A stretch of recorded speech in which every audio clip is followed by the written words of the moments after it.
Hi! In front of me is Asus ROG Phone 6D, and today I would like to show you how you can switch on or off high performance mode.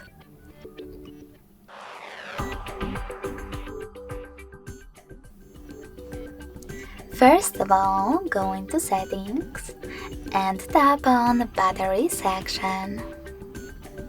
Now select System Modes and tap on X mode. Lastly, confirm your choice in the pop-up by selecting Apply. So when I do that, as you can see, high performance is now enabled. If you want to disable it, just click on any other mode, like Dynamic. Then select Apply again. Thanks so much for watching. If you enjoyed this video, smash that like button, comment and subscribe.